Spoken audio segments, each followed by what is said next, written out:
Whoever it is na lumalabas rito sa inyong energy, I do see that this person here is someone na ayaw sa mga dramas, no? Like, ito yung energy na hindi rito pag-iisipin kayo rito ng bongga, like, hindi ito yung energy na pagpuproblemahin kayo rito ng bongga, no? Hindi ito yung energy na bibigyan kayo rito ng sakit sa ulo. Ayan, no? This person will not cause you migraine. Headache, whatever it is. Okay, let us see what's more dito sa energy na kumukonect or kukonect sa'yo.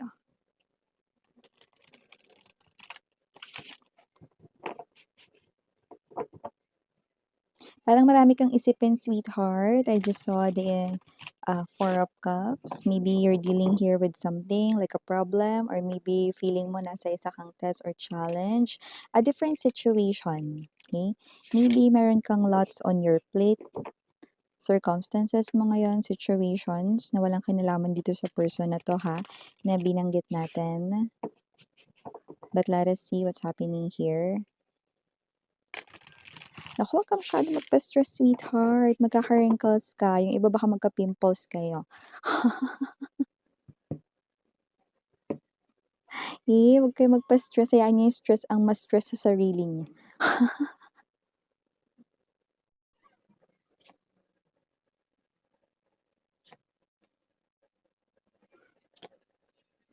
Oh, Doga kare? Sino ito mga babes? Ang ganda ng nakikita ko dito. We have here the Magician.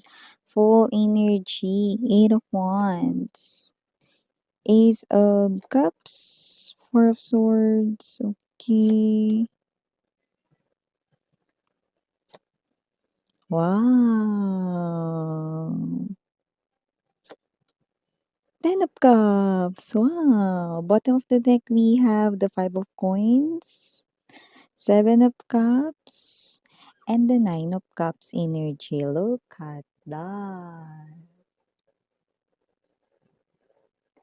Beautiful energies ay nakikita natin here. And yes, kung sino man tong energy na to, this person here is someone no, na kontento naman siya sa life niya rito. This person here, no, almost meron siya ng everything sa kanyang life. We have the King of Coins energy, no? Pero this person here never thought that after kanya ritong makilala, no? Pero yung iba makikilala niyo pa lang ito. Basta after niya kayo ritong makilala, this person, no, never thought, no, na magmamahal siya ng someone like you, no? Yung akala niya kasi kontento na siya, parang tanggap niya sa sarili niya rito na parang tatanda siya rito alone, or mag-isa, no, parang accepted niya na yun, eh, no, parang siya ito na gusto niya na lang dito gugulin yung kanyang life together with his or her family, mga pamangkin, no,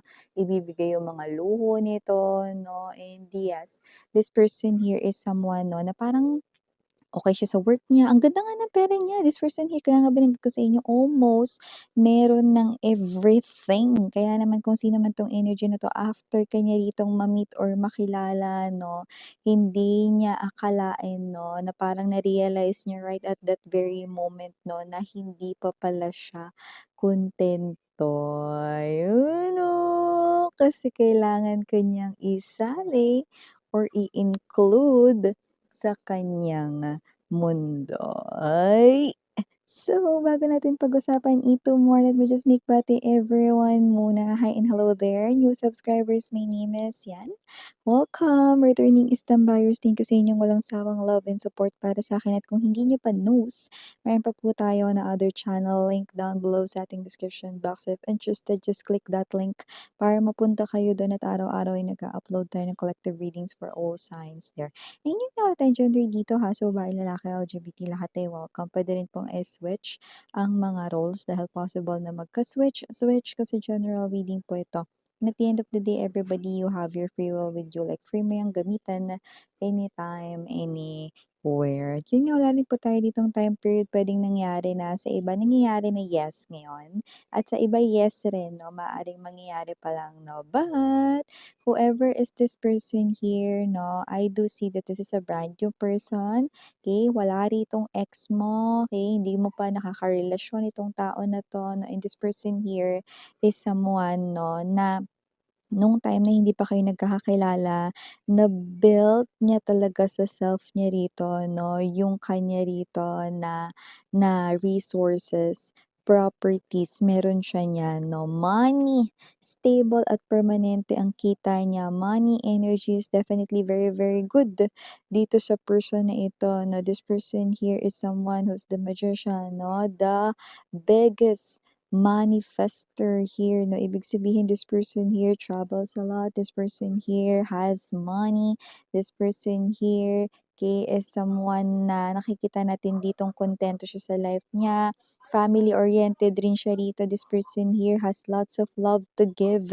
This person here 'no, ay parang kino-consider siya rito ng mga tao sa paligid niya, best ninong, best ninang, best tito, best tita. Best daughter, best son, 'yan 'no. So nakikita natin dito best, friend 'no. So definitely this person here shares 'no, yung meron siya rito with other people. Wala rito yung Six of Coins energy but I'm seeing it in my mind right now. I do see that whoever this energy is, hindi siya madamot pagdating dito sa mga blessings sa kanyang life 'no. Nakikita ko siya rito na gumagastos siya, naglalabas siya ng kanyang own money rito 'no, at mukhang nitong nakaraan lamang na napagsalubong ng Christmas bago pa nga yun, may mga pinamimigay na siya ritong mga gifts, presents 'no, sa kanyang mga loved ones 'no. And I do see that this person here is a very good provider sa kanyang family 'no, siya ito 'no na na puwedeng nakabukod siya sa kanyang own family, parang iba is kasama sa bahay. Pero nakabukod man o hindi, nakita ko na parang halos lahat siya yung gumastos sa handa nung Pasko 'no, at pati na rin sa pagsalubong ng New Year nakikita ko na siya pa rin ito. Pero look at that, this person is embodying a very positive aura. Yung kanyang facial expression ay talaga naman 'no, na very, totoo lang talaga, walang bahid rito 'no, naka-plastikan or whatsoever. Masaya siya na nagbibigay siya rito sa kanyang family, sa kanyang mga friends, 'no. It doesn't have to be that those things are expensive, but when it comes to his or her mom, 'no, parents dito nakita ko talagang mahal at mamahalin na yung binibigay niya, 'no, 'yan. So itong tao na 'to 'no, although ganyan siya, hindi siya gastador. But this person here, alam niya 'no, and this person here also knows and memorize yung mga birthdays and important dates ng life niya. The birthday of his or her parents, especially his or her mom, the birthdays of his or her nieces, 'no, nephews, and the birthdays of his or her friends, hindi siya nakakalimot 'no. Nakikita natin dito na nagbibigay rin siya sa mga 'yan 'no.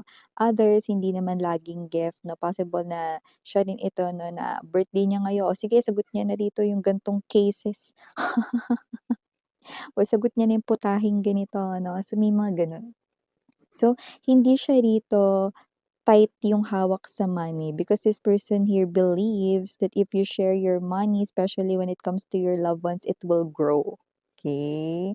At yun nga 'no, nakikita ko rito na talagang hindi siya rito nakaka-experience ng, low vibrational energy when it comes to his or her money. Napaka-very, very good ng flow ng kanyang kaperahan. Kaya naman kung sino man 'tong energy na 'to 'no, siya yung person ritong makikilala mo 'no, at akala niya dito tatanda na talaga siya ditong mag-isa, like, no! I do see with the full card energy, high pitch. No, 'no, kasi naman 'tong energy na 'to hindi siya tatanda dito ng mag-isa dahil nakikita ko rito na kapag nakilala ka niya maiisip niya sa sarili niyang hindi pa pala siya kontento. Yeah, with the bus stop right in here, you might be meeting this person here, puwedeng literal na sa bus stop. sa subway, puwede rin sa airport, I'm seeing that. Puwede rin naman mga babes 'no, na itong energy na 'to 'no is possible rito na puwedeng sunduin mo because I'm seeing that this person is physically far from you right now sa location, but this person here, high chance na ma-meet mo siya during one of your travels, business trips man 'yan or vacation trips or even just normal biyahe everyday, okay? You might meet this person here sa subway, sa train station, okay, sa mga bus stops, sa mga bus terminals, airport, yan. More likely, airport it is. That's what I'm picking up. I do see this person here is not just your new love, but someone who can definitely feel your life and will light up your life, you know. You are someone here who is destined to be with this person. I do see that this person here after meeting you, gagawa na siya rito ng mga plano upang mas maging close sa'yo. You know, Two of Cups energy. Gagawa na siya rito ng very cautious, no? And this person here will definitely ask you out, pero hindi niya yun ipapaalam sa iba. This person here is someone na i-invite-an niya kayo rito sa mga dates or pagsasama rito, no, to get to know you more. And in this person's mind, with the Ten of Cups energy, pagpapamilya na talaga yung nasa isip niya. With the mirror right in here, look at that, this is a mirror. So it looks like, okay, you will see the reflection of this person's characteristics, behavior, personality, and you will be drawn more sa kanya dahil napakaganda ng kanyang mga qualities na tinataglay, pag-uugali and all. I do see that this person here, by his or her looks pa lang, sa kanyang mga mata, that eye contact is very important, no? So you might want na makipagtitigan sa kanya. Kasi if you do, okay, eyes ay ang window ng soul, na mafe-feel mo na agad yung intentions niya that this guy, that this woman is not playing with me, that this person, bakit nafe-feel ko na parang seryoso siya sa akin even though this is someone new in my life. Yes, because this person here is someone na hindi niya rin alam 'no, ba't siya nagkakaganito kasi nga kuntento siya, ready na siya, you know that 'no, ready na siya rito to live alone habang buhay. But after meeting you, hindi niya na nakikita yung self niya 'no, ayaw niya na mabuhay rito ng mag-isa, gusto niya may kasama na pero hindi lang yun basta kung sino lang, kundi ikaw yun. Others of you, you might meet this person here through your work, career, job, or even your business if you do have one.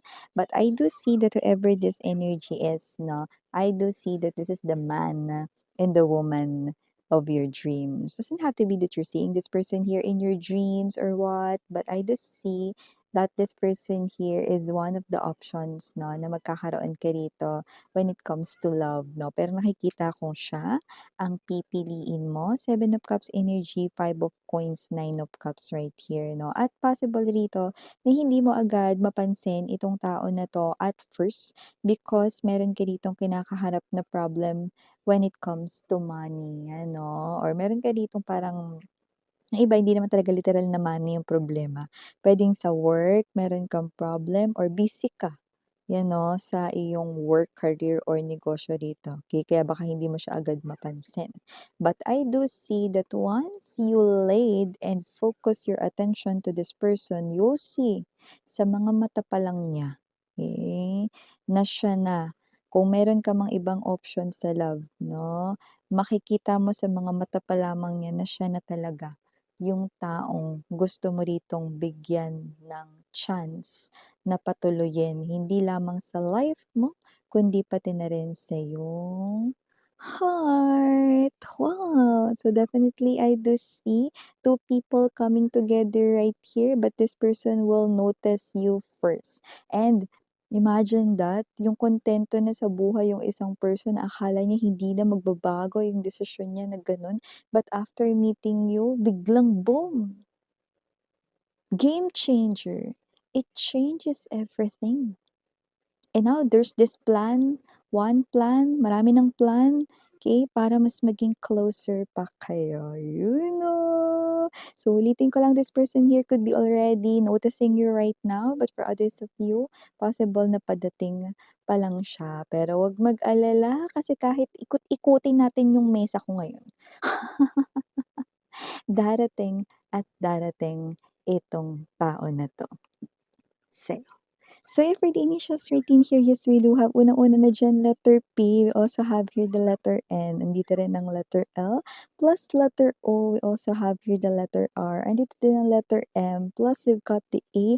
And last but not the least, we've got the letter S. So yeah, these are all the messages we've got right here for you, honey. Thank you again, I'm Miriana. Ani, sarang heal, love and light. Annyeong.